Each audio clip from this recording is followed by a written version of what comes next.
안녕하세요, 여러분. 헨리 박사입니다. 오늘 제가 30년간 숨겨왔던 이야기를 하려고 합니다. 여러분, 이 사실은 병원에서도 알려주지 않습니다. 그런데 여러분의 생명을 10년 더 지켜줄 수 있는 핵심 정보입니다.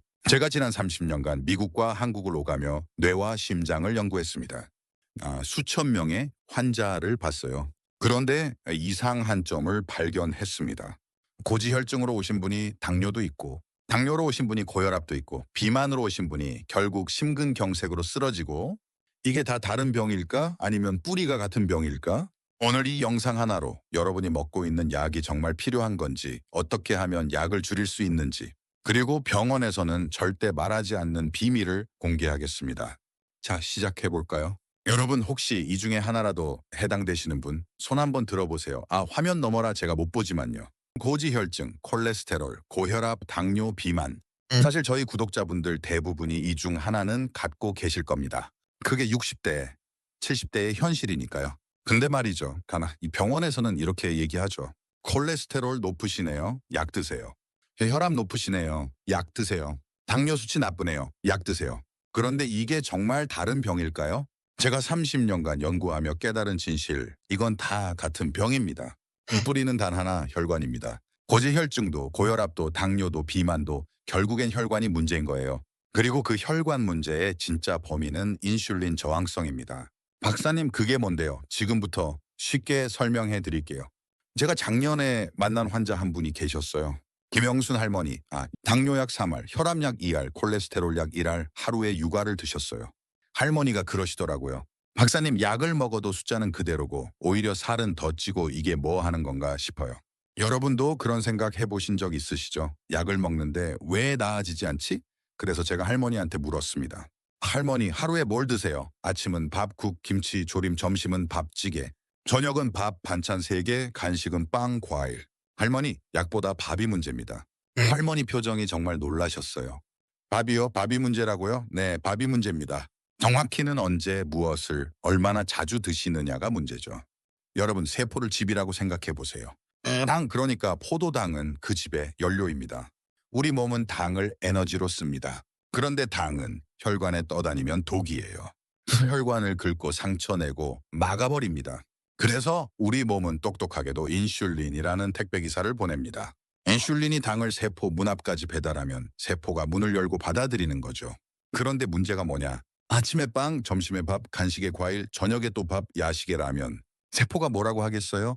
제발 좀 이제 그만 가져와요. 배불러요. 세포가 문을 꽝 닫아버립니다. 이게 바로 인슐린 저항성이에요. 여러분, 이런 경험 있으시죠? 뷔페에 가서 처음엔 맛있게 먹다가 세 번째 접시쯤 되면 이제 그만. 세포도 똑같습니다. 계속 들어오니까 거부하는 거예요. 그럼 당은 어디로 가냐? 혈관에 떠돌아다니다가 어디로 가겠어요? 지방세포로 갑니다. 임시 보관 창고에 쌓이는 거죠.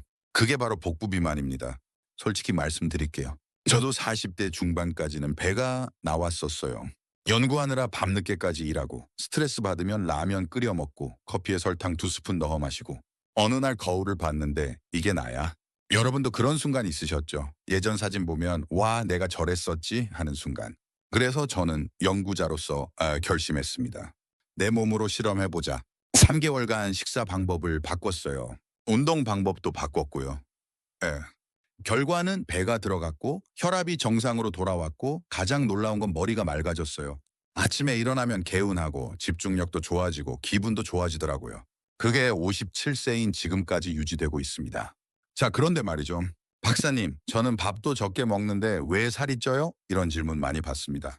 그 이유는 바로 스트레스 때문입니다. 여러분, 우리 몸에는 2가지 신경이 있어요. 교감신경, 이건 전투 모드입니다. 부교감신경, 이건 휴식 모드고요. 원래는 이렇게 작동해야 합니다.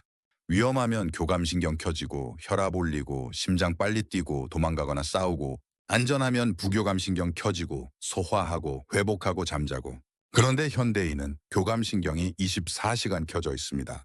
아침에 일어나자마자 뉴스 보고 짜증, 출근길 교통체증에 화나고, 일하면서 스트레스 받고, 저녁에 집에 와서도 불안하고, 계속 전투 모드예요. 그럼 몸은 어떻게 하냐? 지금 위험하구나. 에너지 비축해야겠다.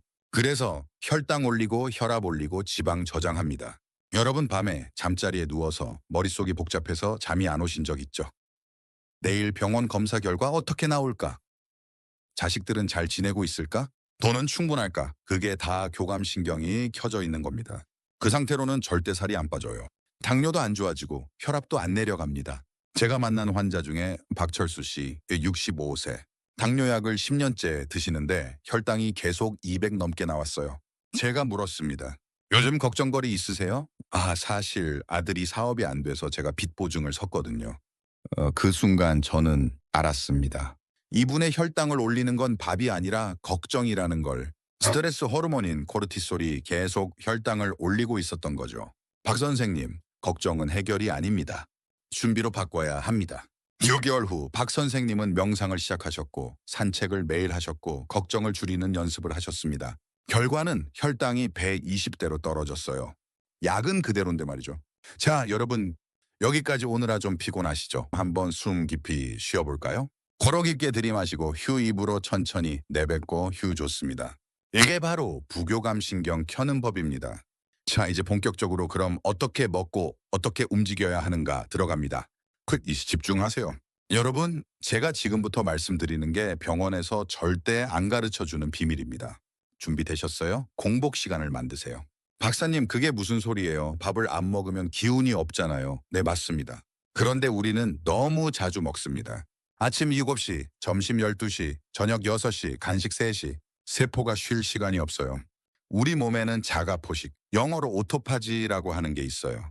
세포가 스스로 청소하고 오래된 부품 갈아 끼우고 에너지를 재활용하는 시스템입니다. 그런데 이게 언제 작동하냐? 배고플 때. 계속 먹으면 청소할 시간이 없어요.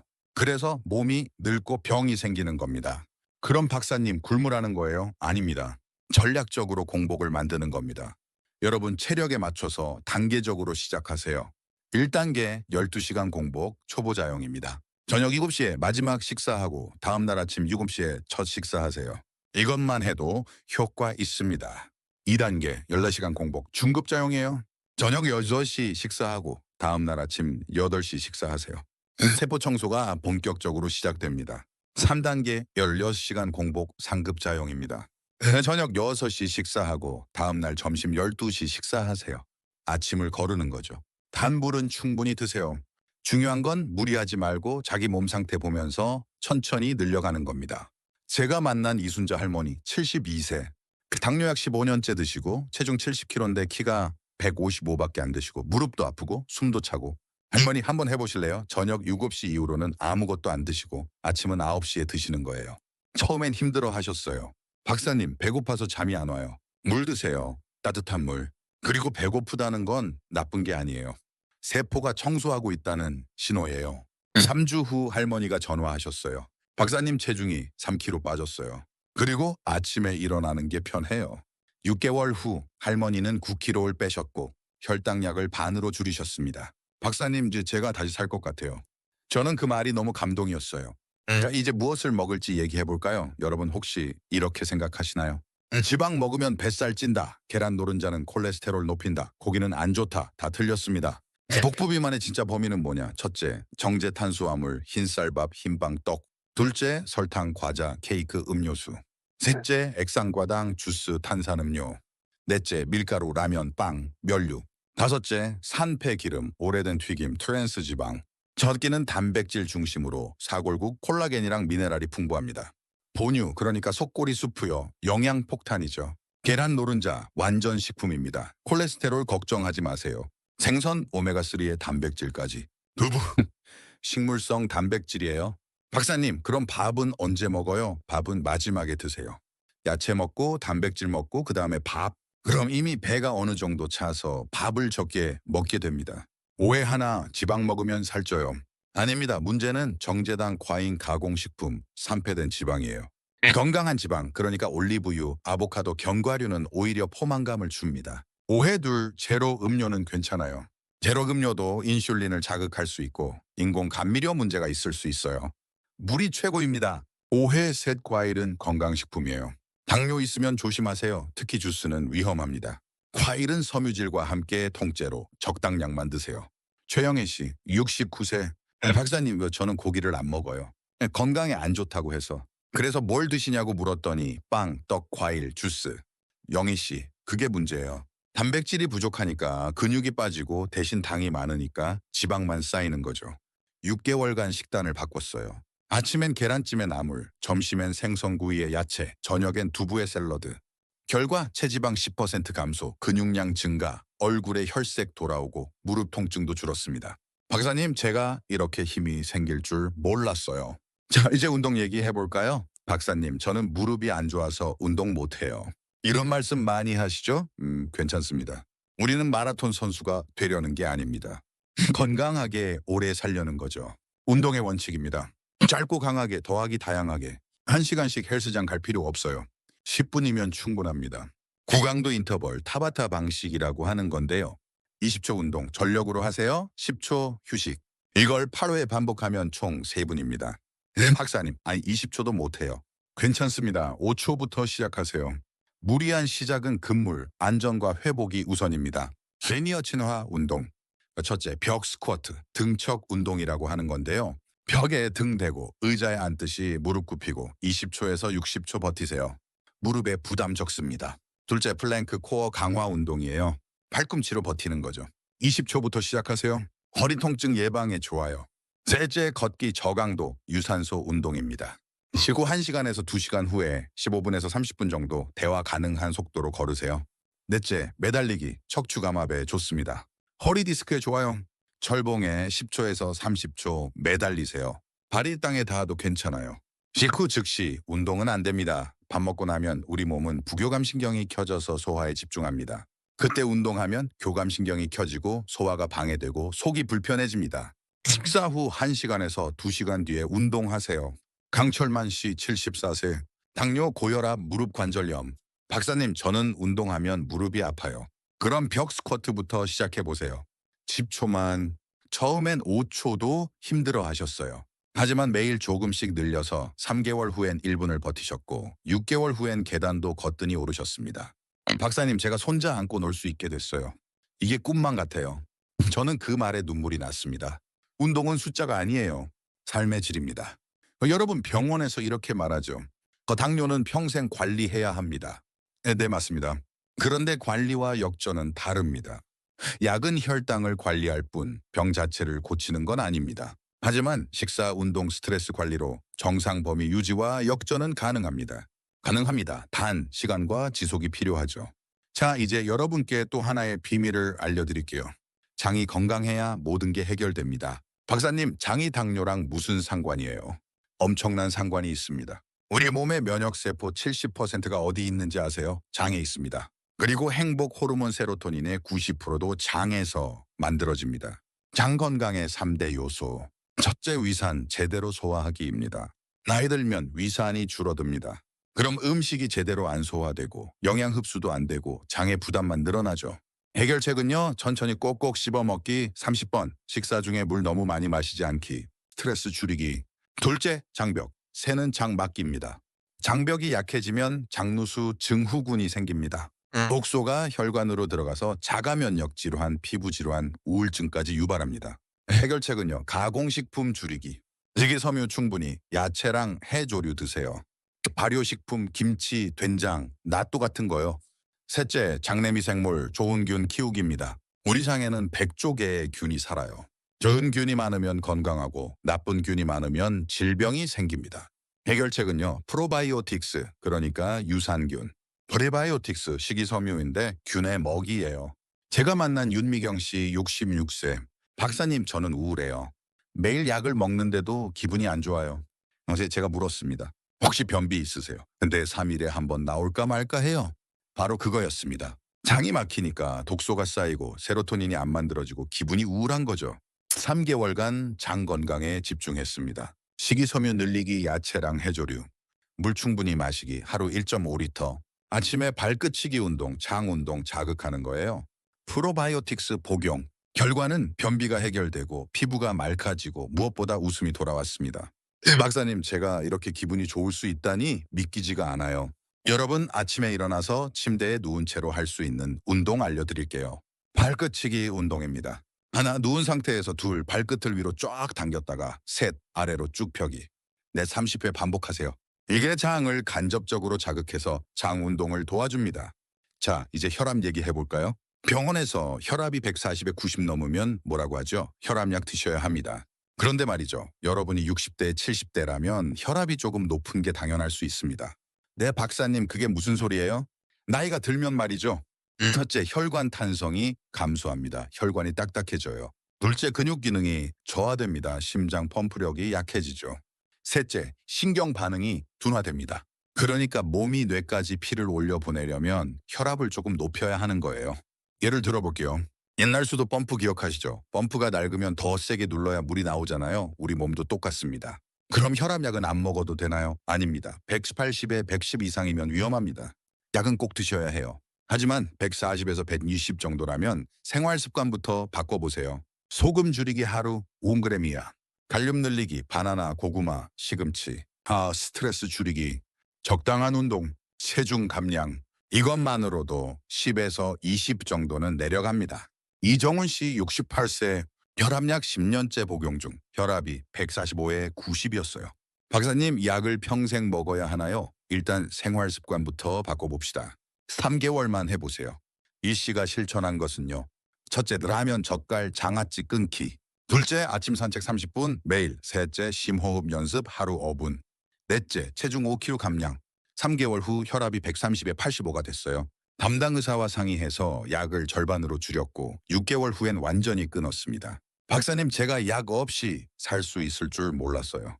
이게 꿈인가 싶어요. 저는 그때 정말 뿌듯했습니다. 여러분, 노화를 막을 순 없어도 늦출 수는 있습니다. 첫째, 소식 적게 먹기입니다. 배부르게 먹지 마세요. 80%만 채우세요. 일본 오키나와 장수 비결이 뭔지 아세요? 하라하치부 배의 80%만 채운다는 거예요. 둘째, 스트레스 관리입니다. 명상, 산책, 취미생활, 웃음도 약입니다. 하루 10분 좋아하는 일 하세요. 셋째, 규칙적 운동입니다. 매일 조금씩, 하루 10분도 좋습니다. 중요한 건 지속입니다. 자, 이제 중요한 얘기 하나 더 하겠습니다. 지방간. 박사님, 저는 술도 안 마시는데 지방간이라고 하던데요. 요즘 엄청 많으세요. 비알코올성 지방간. 지방간의 진짜 범인, 술이 아닙니다. 설탕입니다. 정확히는요, 정제당, 과자, 음료수, 과식, 특히 저녁, 스트레스, 코르티솔 때문이죠. 운동 부족. 이게 간에 지방을 쌓아요. 방치하면 지방간에서 간염으로, 간염에서 강형변으로, 강형변에서 간암으로. 무섭죠? 하지만 좋은 소식이 있습니다. 지방간은 되돌릴 수 있습니다. 그러니까 지방간 탈출 5단계. 1단계 당 끊기입니다. 음료수, 과자, 빵은 아웃. 과일 주스도 아웃. 액상과당도 아웃. 2단계 간헐적 단식입니다. 간이 쉴 시간을 줘야 합니다. 12시간에서 6시간 공복 만드세요. 3단계 체중 감량입니다. 5kg로만 빼도 지방간이 개선돼요. 천천히 안전하게 빼세요. 4단계 스트레스 관리입니다. 스트레스가 코르티솔을 만들고 코르티솔이 지방간을 악화시켜요. 명상, 산책, 취미 활동하세요. 5단계 운동입니다. 일주일에 3회에서 4회 20분에서 30분. 걷기, 수영, 자전거 타기. 일부 영양소가 도움이 될 수 있어요. 콜린, 계란 노른자 간에 들어있죠. NAC, 항산화 성분이에요. 밀크시슬, 간 보호 성분입니다. 하지만 영양제가 본질은 아닙니다. 근본은 식단과 습관입니다. 김성호 씨 71세. 검진에서 지방간 판정. 간 수치 ALT가 85였어요. 정상은 42하거든요. 박사님, 간암되는 거 아닌가요? 걱정이 태산이셨죠. 성호 씨, 너무 걱정하지 마세요. 지금부터 바꾸면 됩니다. 6개월 실천 내용은요. 탄산음료를 물로 바꾸고 저녁 8시 이후 금식하고 매일 아침 30분 걷고 스트레스 줄이기 위해 낚시 취미를 시작했어요. 결과 간 수치가 38로 정상 초음파 검사에서 지방간이 사라졌어요. 체중은 8kg 감량했고요. 박사님, 제가 간암 걱정 없이 살 수 있게 됐어요. 손주들 키우는 걸 볼 수 있어요. 정말 감사합니다. 그 말에 저도 눈시울이 붉어졌습니다. 여러분, 지금까지 제가 뭘 말씀드렸죠? 공복 만들기, 단백질 먹기, 운동하기. 그런데 말이죠. 가장 중요한 건 덜어내기입니다. 우리는 평생 더 먹어야 건강해진다, 더 해야 좋아진다 이렇게 배웠어요. 하지만 진실은 정반대입니다. 첫째, 음식 덜어내기입니다. 더 먹는 게 아니라 해로운 것을 빼는 겁니다. 정제당 빼기, 가공식품 빼기, 과식 빼기. 둘째, 걱정 덜어내기입니다. 걱정은 해결이 아닙니다. 준비로 바꾸거나 놓아주는 겁니다. 여러분, 밤에 잠 못 이루게 만드는 걱정들, 정말 그 걱정대로 될까요? 90%는 일어나지 않습니다. 걱정은 상상 속의 고통입니다. 째, 과한 정보 덜어내기입니다. TV에서 이게 좋대요 하면 사 먹고, 유튜브에서 저게 좋대요 하면 또 사고. 정보 과부하예요. 단순하게 사세요. 자연식, 규칙적 생활, 적당한 운동, 마음의 평화. 이 네 가지면 충분합니다. 박사님, 간 청소 주스 마시면 좋대요. 간은 스스로 청소합니다. 간 청소 주스보다 중요한 건 간을 더럽히지 않는 것입니다. 술 줄이기, 양남용 피하기, 정제당 줄이기, 충분한 수면. 이게 진짜 간 청소입니다. 제가 만난 박정자 할머니 75세. 집에 가보니 TV 홈쇼핑으로 산 건강식품이 수십 개. 박사님, 이것도 좋다고 해서 사고 저것도 좋다고 해서 사고, 근데 뭐가 효과 있는지 모르겠어요. 제가 말씀드렸죠. 할머니, 이거 다 버리세요. 대신 세 가지만 하세요. 하나, 하루 두 끼만 먹기. 둘, 매일 30분 걷기. 셋, 밤 10시 전에 자기. 그게 다예요? 네, 그게 다예요. 3개월 후 할머니는 7kg를 빼셨고 약을 절반으로 줄이셨고, 무엇보다 박사님, 인생이 이렇게 단순해질 수 있다니 저는 지금이 제일 행복해요. 자, 여러분, 지금까지 긴 시간 함께 해주셨습니다. 정말 고맙습니다. 이제 정리해볼까요? 건강의 비밀은 딱 세 가지입니다. 첫째, 음식, 질, 양, 타이밍입니다. 질은요, 자연식 단백질, 건강한 지방. 양은요, 80%만 채우기. 타이밍은요, 공복 시간 만들기. 둘째, 운동, 강도, 안전, 다양성입니다. 강도는요, 짧고 강하게 10분도 괜찮아요. 안전은요, 무리하지 말고 단계적으로. 다양성은요, 근력, 유산소, 스트레칭 섞어서. 셋째, 마음, 스트레스 인지하고 해소하기입니다. 인지는요, 내가 스트레스 받고 있구나, 알아차리기. 해소는요, 심호흡, 산책, 명상, 취미 활동. 놓아주기는요, 걱정은 해결이 아니라는 걸 기억하기.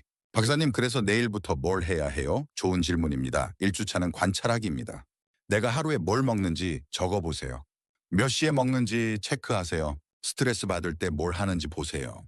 2주차는 하나만 바꾸기입니다. 저녁 8시 이후 금식 또는 아침 산책 10분 또는 심호흡 5분. 딱 하나만. 3주차는 습관 만들기입니다.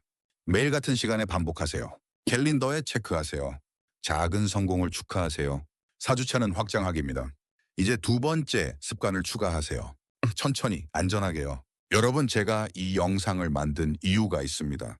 저는 30년간 병원에서 일했어요. 수많은 환자를 봤습니다. 그런데 너무 안타까웠어요. 조금만 일찍 알았더라면, 조금만 습관을 바꿨더라면 살 수 있었던 분들이 너무 많았어요. 그래서 저는 다짐했습니다. 더 많은 사람들에게 알려주자. 병원에서 알려주지 않는 진실을 말해주자.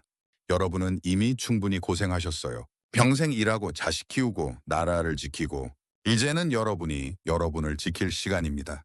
약이 많아도 괜찮아요. 지금 몸이 아파도 괜찮아요. 오늘부터 시작하면 됩니다. 작은 변화 하나가 1년 후엔 큰 기적이 됩니다. 자, 여러분, 이 영상 보시고 나서 딱 하나만 실천해 주세요. 댓글에 적어주세요. 저는 무엇을 실천하겠습니다. 예를 들면요, 저는 저녁 8시 이후 금식을 실천하겠습니다. 저는 매일 아침 10분 걷기를 실천하겠습니다. 저는 하루 한 번 심호흡을 실천하겠습니다. 댓글 달아주시면 제가 하나하나 읽고 응원하겠습니다. 여러분, 오늘 20분이라는 긴 시간 끝까지 함께 해주셔서 정말 감사합니다. 이 영상 하나가 여러분의 인생을 바꾸는 시작점이 되길 바랍니다. 여러분의 건강, 제가 함께 응원하겠습니다. 구독과 좋아요, 알림 설정 꼭 눌러주시고요. 이 영상이 도움이 되셨다면 주변 분들께도 꼭 공유해주세요. 한 사람이라도 더 살릴 수 있습니다. 다음 영상에서 또 만나요. 건강하세요, 여러분. 저는 헨리 박사였습니다. 안녕.